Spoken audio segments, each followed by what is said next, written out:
پیر ذوالفقار صاحب رحمت الله علیه بخپله یو واقعه بیانوله. وی زما یو پیر صاحب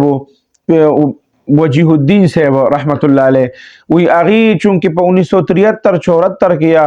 دغه خوش کې وی زه داسې کار مې وکړه چې وی هغه ماته ووایي چې ګلګت ته ځو او په ګلګت کې هلته کې څه کار دی او څه دغه دي مساجد دي وغیره هغه جوړول دي.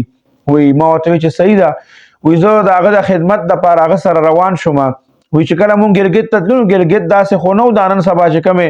لارې جوړې شوي دي کوم سړکونه په 1973 74 کې به د هغې د روډونو د هغې د لارو څه حال و. وی مونږ تقریبا په ټرک کې غالبا تلو او یوه نیمه ورځ کې خو مونږ صرف وی بشام که څه ځای ته ورسېدو بیا اخوا ډېر غټ سفر و. وی هلته کې چې کله مونږ لاړو او په لاره باندې تلو نو هغه سفر ډېر زیات سخت و او بیا چې وی کله هلته ورسېدو وی ما ته به خپل حضرت صاحب فرمایل چې لاړ شه د پلانکي ځای نه دا لرګي راوړه او د پلانکي ځای نه وی هغه مسجد چې کوم حضرت صاحب جوړو نو هغه ټوله د دغه نه جوړ کړه د لرګي نه جوړو او هغه لرګي ټول چې کوم وی هغه به ما راوړه. وی هلته کې چې کله کار ختم شو څه د خلکو هلته کې څه مریدان و د حضرت صاحب څه شاګردان و هغه ټول هغې سره چې هغه نشستونه وشو هغه بیانات هر څه وشو هغه مسجد هم پکې جوړ شو. وی مونږ چې کله واپس راتلو نو بیا په ټرک کې دوباره په ټرک کې راتګو. وی مونږ سره چې کوم نور ملګري وي هغې هم ډېر زیات ستړي شوي وو او ډېرې ورځې مې هلته تېرې کړې. وی په واپسۍ کې چې راتلو نو هلته یو پول و هغه د دې غاړې چې وی مونږ تلو نو ومې چې یاره دا پول خطرناک دی نو هغه پول چې د هغه طرفه راتلو نو هغه پول مات شوی بس په هغې باندې وی کار شروع تقریبا وی هغه ځای کې مونږ 36 ګنټې ایسار شو 36 ګنټې. نو وی هغه به فرمایل چې په ما باندې یو کس چې کوم وی ما ته ټوپک نیولی او زه یې لږ څه کې ویشتی وم وی الله بس بچ کړی ما دا کیسه به بیانوله. نو وی کله چې مونږ هغه ځای کې پاتې شو نو ډېر زیات اوږې شوي وو. وی زه خو پخپله ډېر زیات اوږې وم نو وی داسې کار مې وکړه چې حضرت صاحب نه مې اجازت واخېسته هغه وی چې صحیح ده داسې چکر ولګوي. وی لاړم داسې بره غر ته وختمه. وی چې غر ته وختم هلته کې یو کور راته ښکارېده. وی ما چې یاره به وربشم د خوراک به ترېنه سره واخلمه. وی چې کله هغه کور ته لاړم او دروازه مې وټکوله وی زنانه د دننه نه آواز وکړه. وی ما خو لاندې کتل بس وی زنانه سره ما وی چې یاره دغه شان اوږې شوی یم او د خوراک څه پکار دي لاندې را سره نور ملګري هم دي او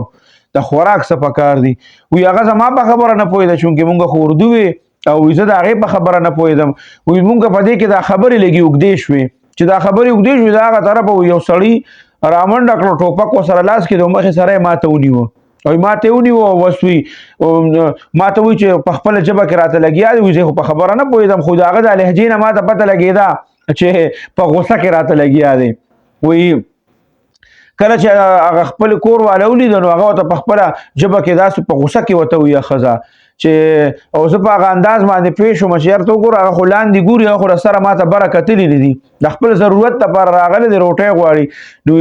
که سړی وي یار څومره هم غوسه وي خو چې وي کله ښځه ورته غوسه شي نو د هغه بیا په خپله باندې وي د هغه غوسه سړه شي. وي هغه ټوپک مو په کېښود او بس وي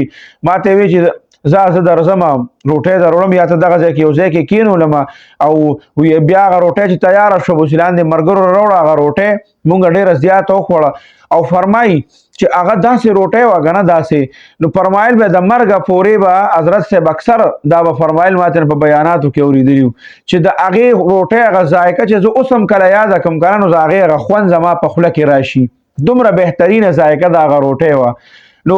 دا خلک چې کوم دي دا داسې نه جوړ شوی دی ډېر زیات مشکلات تیر کړي او ډېر زیات دي ته مخې ته هر څه راغلي د هغې نه بعد چې کوم دی الله والا دغه درجه ورکړي د خلکو په زړونو کې د هغه محنتونو نه او د هغه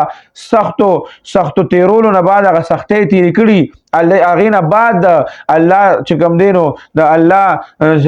د خلکو په زړونو کې د دې محبت اچولي دا داسې په یو ورځ نیمه کې خو نه جوړېږي او په یو ورځ نیمه کې خو داسې غټ خلک نه تیارېږي. الله دې د پیر صاحب مغفرت نصیب کړي الله دې جنت الفردوس نصیب کړي ډېر غټ محنت یې کړی دی الله دې ولا هغه محنت قبول کړي او کوم سعی چې د دین دپاره کړی دی الله دې ورته د هغې پوره بدلې ورکړي.